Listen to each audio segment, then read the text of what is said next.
Good morning, everybody. Thank you for joining me again. So this is the second talk I'll be giving for the core curriculum, and today's talk is going to be on the diagnosis and management of COPD in hospitalized patients.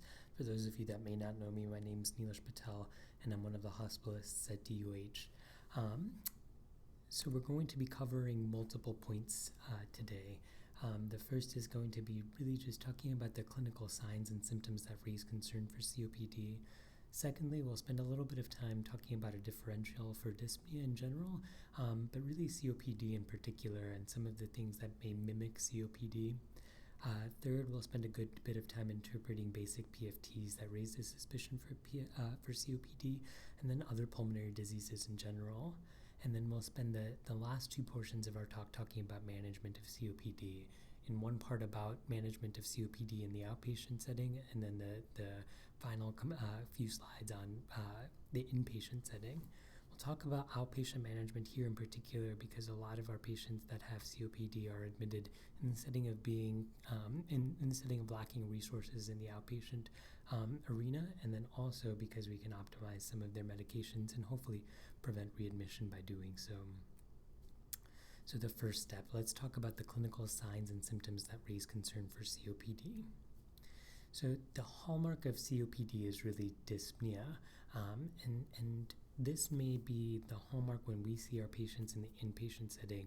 Patients will often tell you that they had dyspnea that may be acute, but when you really kind of try to pin them down on the start of their symptoms, they'll often be able to find scenarios where they've changed their lifestyle in order to compensate for dyspnea, and that pattern of progressive dyspnea is really insidious. They may start changing their activities of daily life. They may start asking family members to do things for them that they wouldn't do otherwise, or adjusting the activities that they may do in really small areas. But that insidious presentation is really important to pin down for COPD versus some of the other things that we'll talk about. And then, of course, cough and sputum production being kind of the three cornerstones for COPD presentations. Wheezing, importantly, may or may not be present, and when it is present, we often link it to what is severe COPD and what is not, but it doesn't really correlate to severity of disease. Small obstruction in some patients can lead to wheezing, whereas massive obstruction in other folks may be harder to hear. One of the more consistent findings is really prolonged expiration, and you want to watch kind of how these patients are breathing.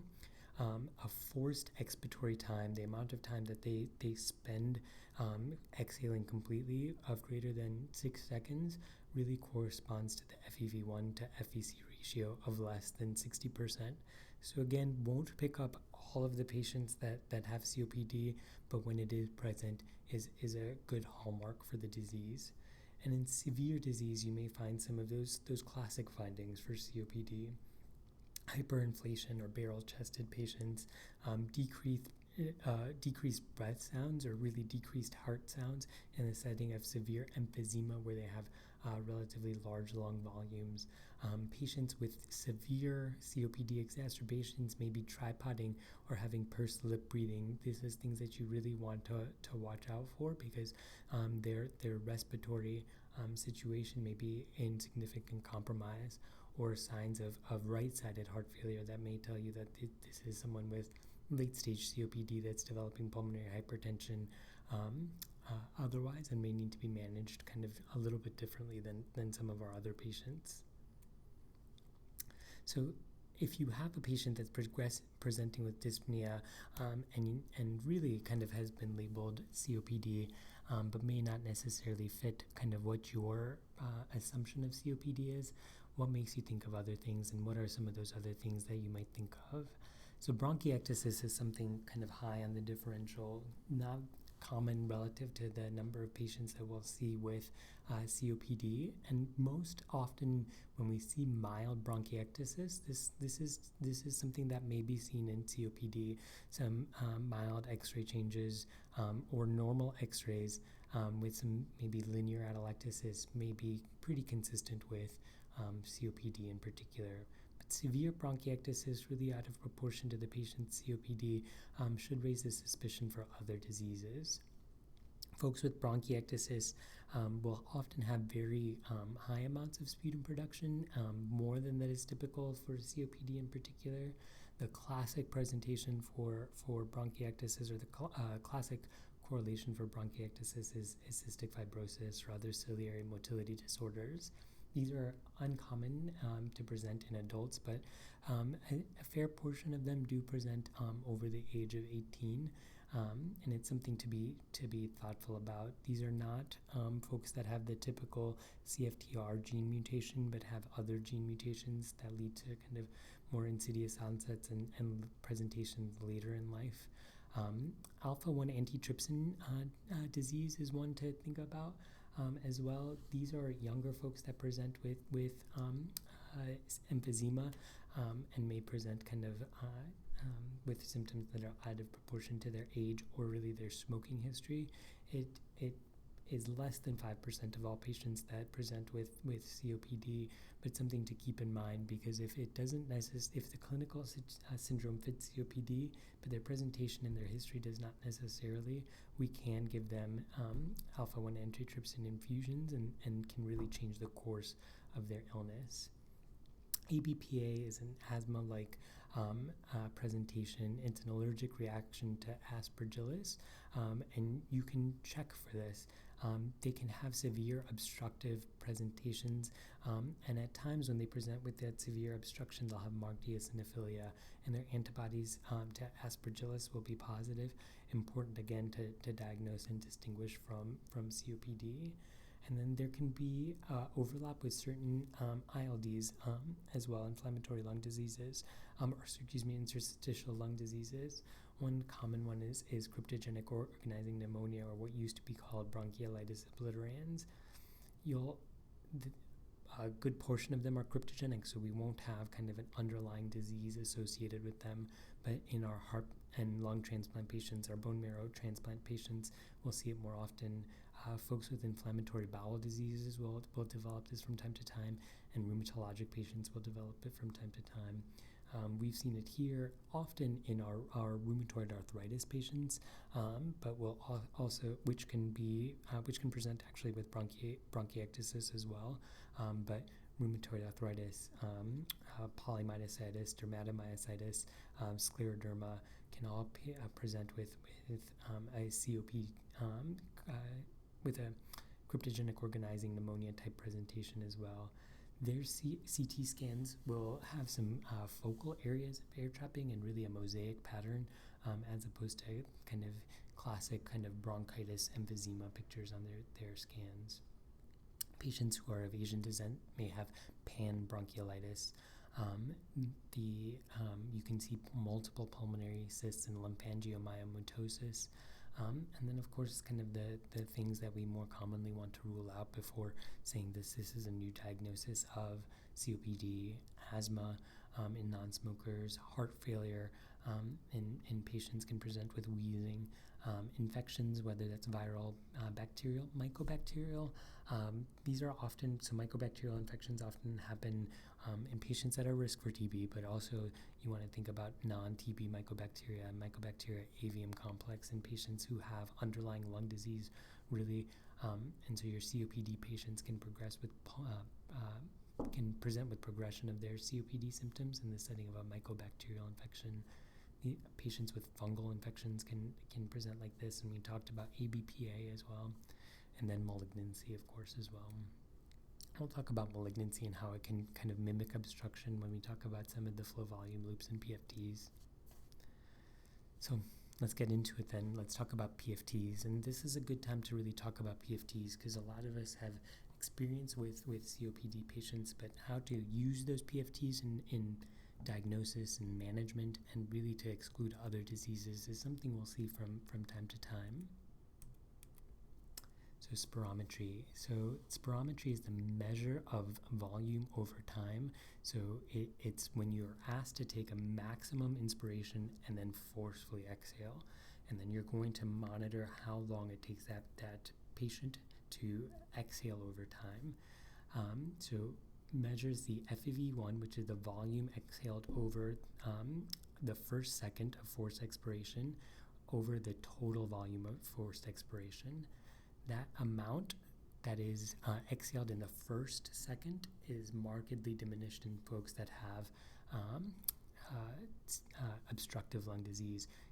The FBC may be reduced as well, or it may be increased, but it is that FEV1 that is that characteristic finding. The diminishment in the FEV1 is the characteristic finding in COPD.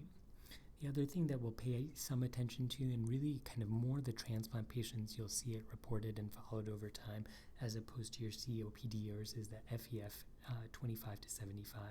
That is the slope of the flow volume loop between the 25th and 75th percentile of an FVC maneuver. Really, when it is abnormal and reported as abnormal, you worry more about small airway disease in those folks. Not the most useful test in the majority of our patients, but in some patients can be useful.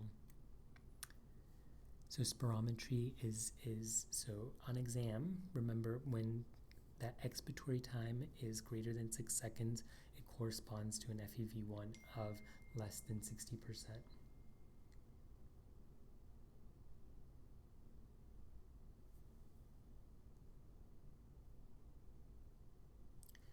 Severity of COPD is staged on really that FEV1 compared to what it is for a predicted patient.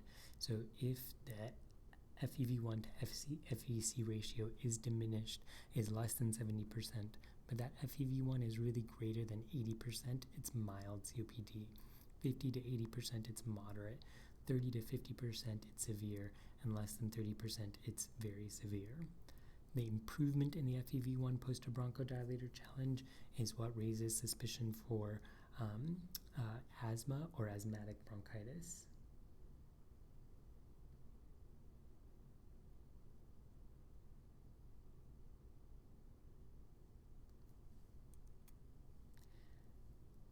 So talking about kind of a separate issue, let's talk about lung volumes. A lot of patients that we take care of won't have lung volumes reported on their PFTs because we're really interested in that diagnosis of obstruction, that the FEV1, the spirometry. Lung volumes are important, but not necessarily. If the question is obstruction alone, they are necessary when you're worried about restriction. So the total lung capacity is by definition reduced in restrictive lung disease, either from chest wall abnormalities or ILD. DLCO is the diffusion capacity of the lung for carbon monoxide. It measures the integrity of the blood alveolar membrane, and so it is decreased when there's pulmonary vascular disease, so problems with blood flow, or the diffusion across that alveolar membrane is impaired, so in interstitial lung diseases.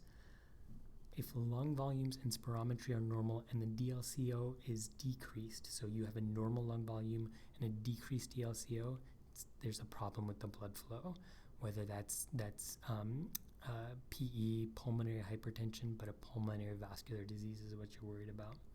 The DLCO is increased and everything else is normal. Polycythemia, hemorrhage, left to right shunting is what you're worried about. DLCO and total lung capacity are decreased, that's when you can diagnose interstitial lung disease. If there is a normal lung capacity but a diminished DLCO, it is not enough to diagnose an interstitial lung disease, and really should raise your suspicion for those other things as opposed to interstitial lung disease.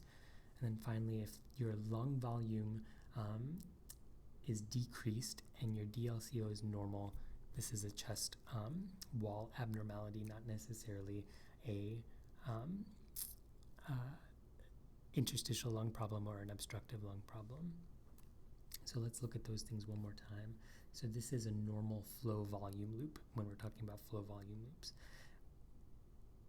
This is volume and this is flow.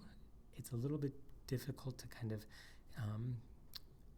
comprehend kind of the first time you go through it, and I recommend spending a little bit of time on it because this is a measure of flow, not necessarily one measure over time. So this is a measure of volume over time, and this is a measure of volume alone.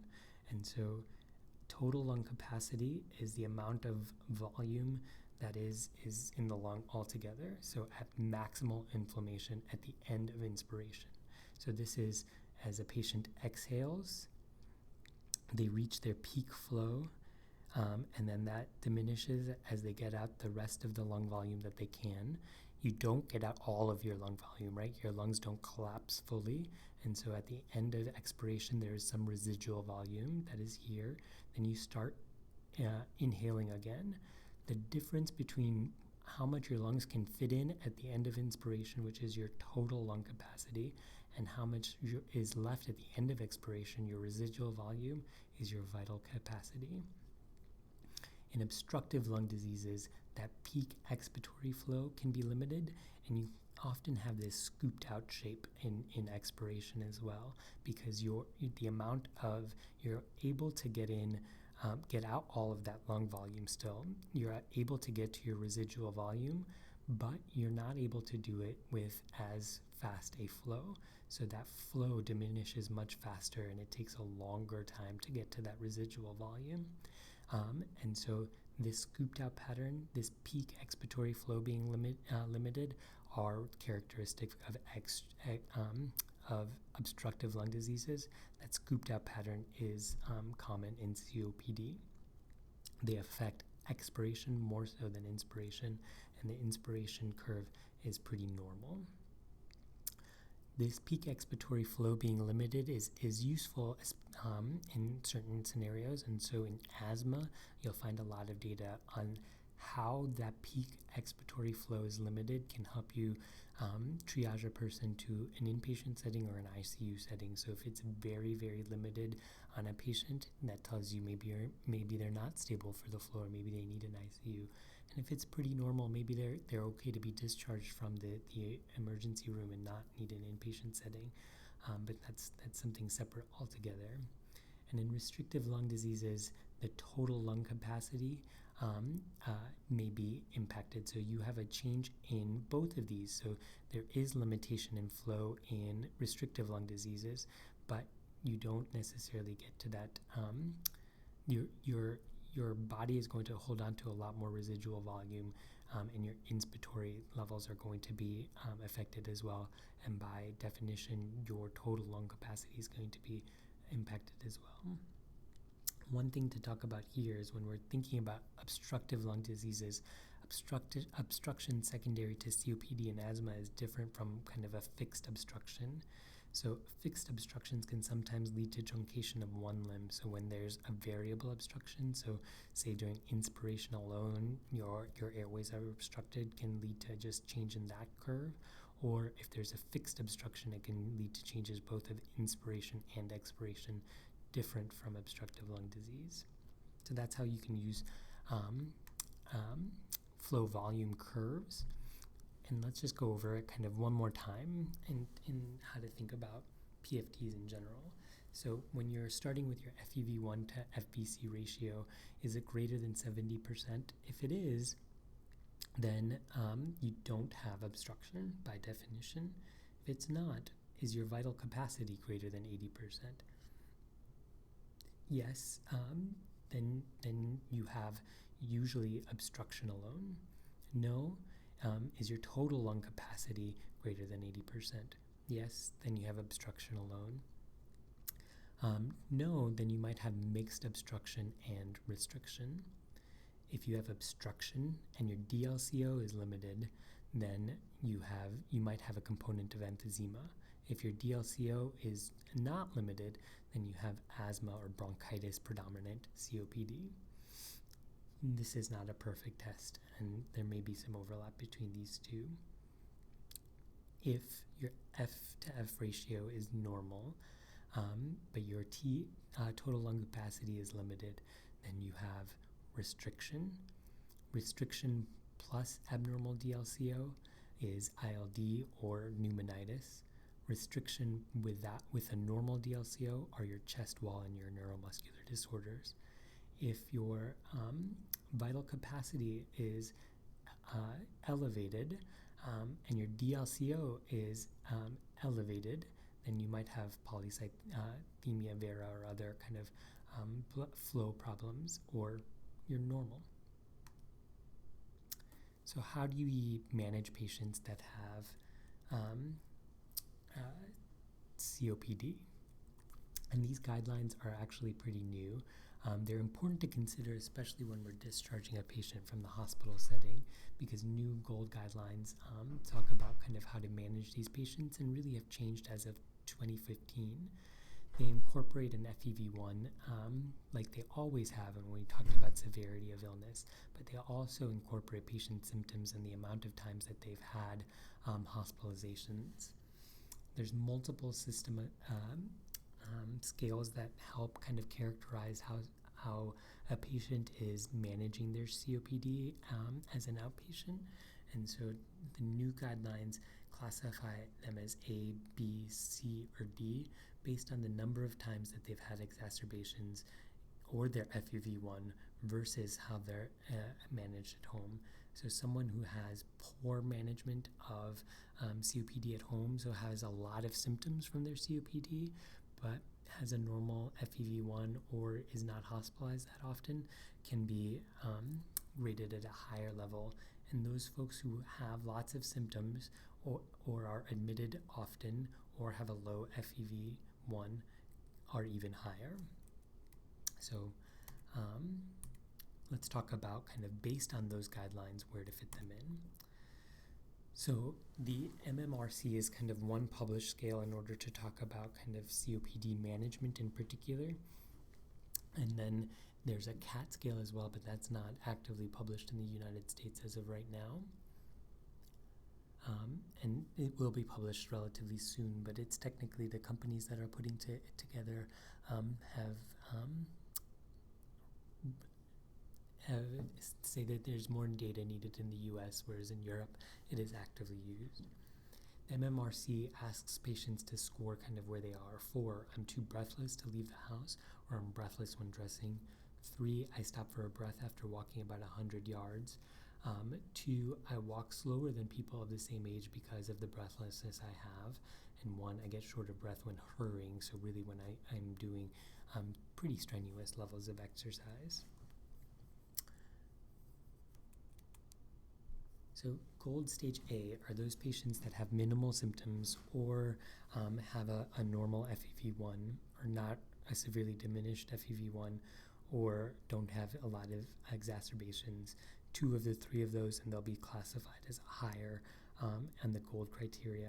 These are patients that can get by using a short-acting bronchodilator or antimuscarinic alone. The short-acting bronchodilator we tend to use because it's by inhaler is albuterol. An albuterol inhaler without any insurance costs about $50 to $60. They are covered by Medicaid. Albuterol nebulizer solutions are much cheaper for someone who we can get a machine to. So if you have someone who can't afford $50 to $60 a month and are using albuterol relatively frequently, it may be better to have them have an albuterol inhaler that they can take with them from place to place, but at home see if we can get them a nebulizer because they can refill their nebulizer solution more frequently for about $4 a month. Duonebs by themselves can cost hundreds of dollars without insurance. There are coupons to get them for about $50 without insurance. There's no short-acting nebulizer solution of an antimuscarinic alone. So ipratropium, no puffer, but you can get a nebulizer solution really of the combined duoneb.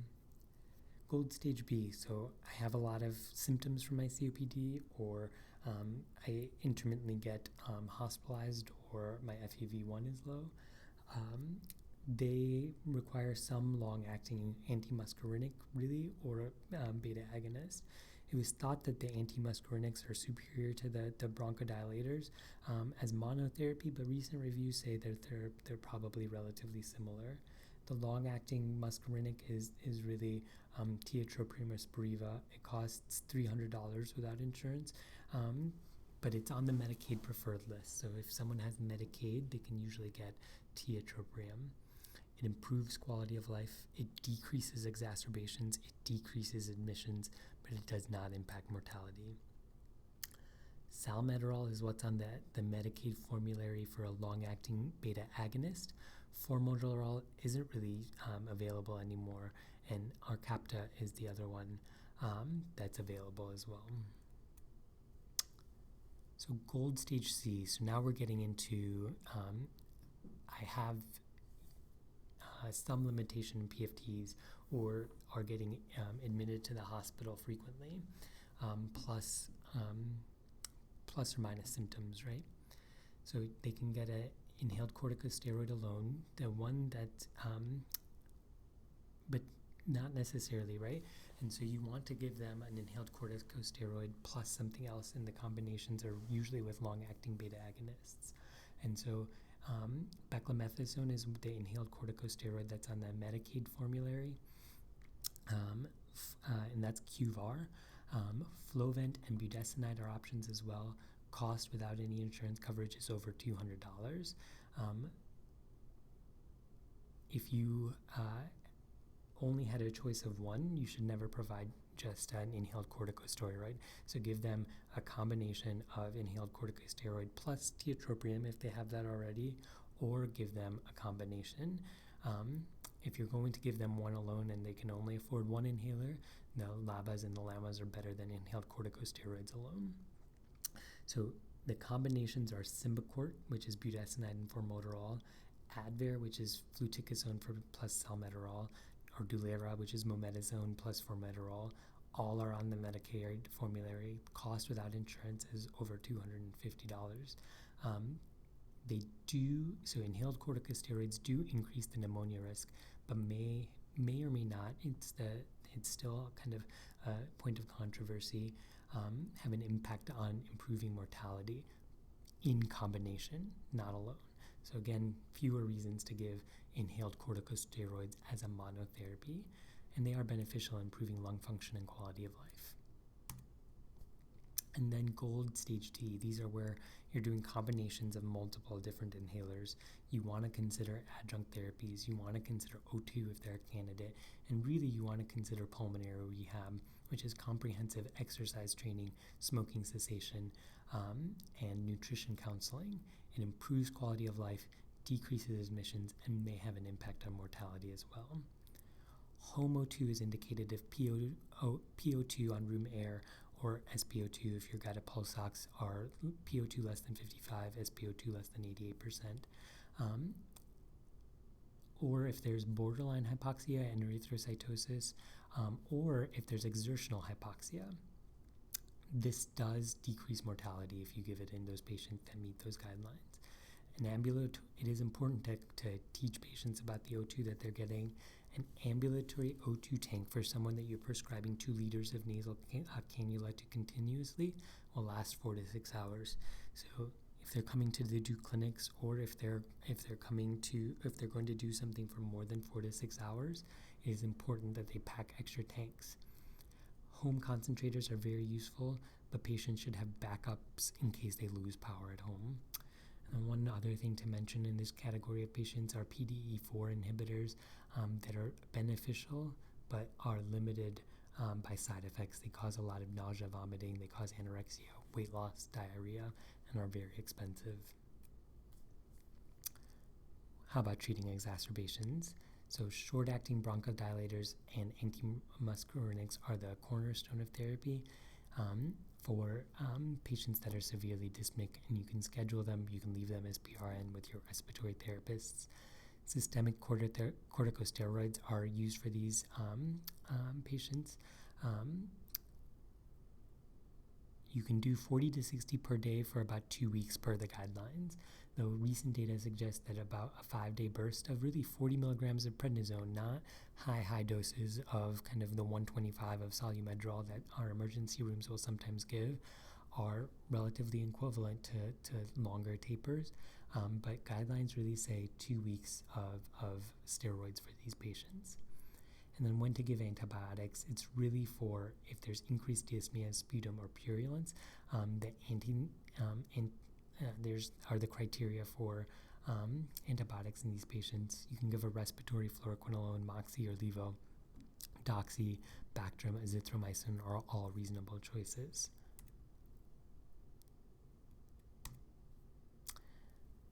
And then the last thing to talk about in exacerbations is when to use non-invasive positive pressure ventilation. So COPD, the thing to remember is you want to use BiPAP. You don't want to use CPAP.